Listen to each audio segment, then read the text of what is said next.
Hi everyone, welcome back. So today I'm making a very cute, very simple, very easy little card using the Totally Awesome Lawn Fawn stamp set. I have had this for a long time and I still haven't used it, so this is a good day to bring it out. I'm also using the zigzag rectangles from Lawn Fawn, which are a much older die set, but I finally got them. And then the large and small stitched rectangles, I used the largest one and then one from the smaller set as well to create my layers. Die sets like this are fantastic for doing that. So with this smallest one, I cut that out of some white cardstock, and I've already stamped and coloured and cut out my images. I'm just using a few of the images, they're off to the right hand side there. And I literally just used a couple of alcohol markers. I used some big market markers, and I think my frogs were the only ones that I did in with some Copic markers. So can't tell you the colours, I just kind of ran with it. I'm trying to kind of ignore the noise, trying to kind of run with looking at colours rather than the numbers and making sure they match and all that sort of stuff. So yeah, I just, it's a personal preference, just grab some colours and pop them on. And then I used my scan and cut to cut them out. So for this little white panel, I thought it was too white and I wanted to create like a mini scene. So I grabbed some Oxide ink in Salvaged Patina, and I'm using like a blending brush, but it's actually a makeup brush, but I'm using a blending brush and just blending it from the top down, darkest from at the top, and then going to almost white at the bottom. And that just creates a little bit of a backdrop and sort of a skyline for these little critters. So once I'd done that, I just cleaned up the surface. I wasn't going to spritz it with any water because I thought, well, that's more time. And if you want to make a quick card, this is the whole point of this little card, is to make this real simple, real quick. Because sometimes you just need a really, really quick card. So, right, so anyway, so I got my log stuck down just flat. There's no dimension on this card, it's completely flat, so postage is even better.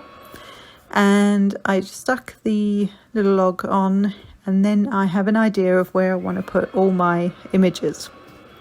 So I'm going to have this main frog off to the left, the big one. But I'm not going to stick him completely down until I get the little one in place, and then I can move them. With the type of wet adhesive I'm using, I've got a little bit of wiggle room, so I can kind of just push them over slightly before I stick them flat. And then using an acrylic block at each time just to hold it in place so that I can stick them or help hold those pieces in place while the glue adheres to the cardstock. And then I've got a couple of the, what are these things called again? Cattails? Bulrush? I don't know what it's called. I always forget. And I have the larger one on the right hand side because it's kind of facing out, like away from the frogs. And then I have the smaller one on the left hand side because again it's facing away from the frogs. And again it just gives some interest to the like the whole picture. And then a little like shrubbery of grass or whatever you want to call it at the bottom.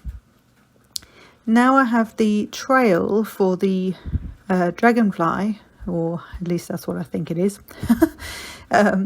And I'm just going to position the little dragonfly, and then I'm also going to just double check that my sentiment is going to work where I want it, so that the spacing is somewhat even-ish. And so popping the trail on just with some Versafine Onyx black ink, which is also what I'm going to use for the sentiment, which I will do in a minute. And then again, just putting my little dragonfly in place with some wet adhesive and more acrylic block just to make sure it can stick. And what I did with the sentiment is I kind of, like off camera, I just popped them slightly off from each other, if that makes sense, so slightly lower, and then picked them up. And then at an angle, I'm going to stamp them. If that made any sense. So that I get this kind of fun something different for the sentiment, like the angle, so it's not a straight sentiment like normally. So for my card base, it's the same as the zigzag layer, same color. It's just a nice dark, kind of rich green.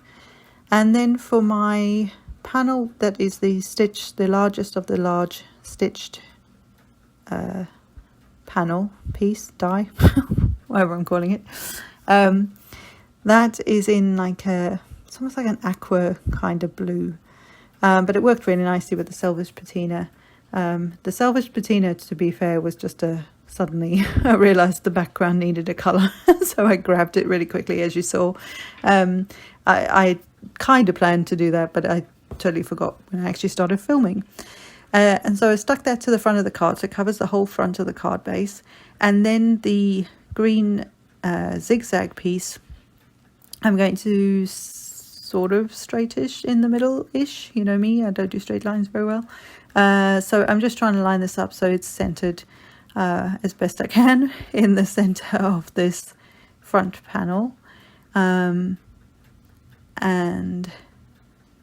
that's where it's going to go. And then the other stitched panel with our little scene on it is going to go straight into the center of the green zigzag panel, again as lining it up as best I can. This kind of looks like a postage stamp actually when I'm thinking about it. So it's kind of cool. And then I just used my acrylic block to actually stick it down, just in case some of that Versafine Onyx Black ink wasn't quite dry yet, because it does take a little longer to dry. And there you have it, guys. A really quick, simple, easy to make, easy to do. You don't have to use every single image in a stamp set, but you can still create a little scenery for someone that you care about. So I hope you like this, and until next time, bye for now.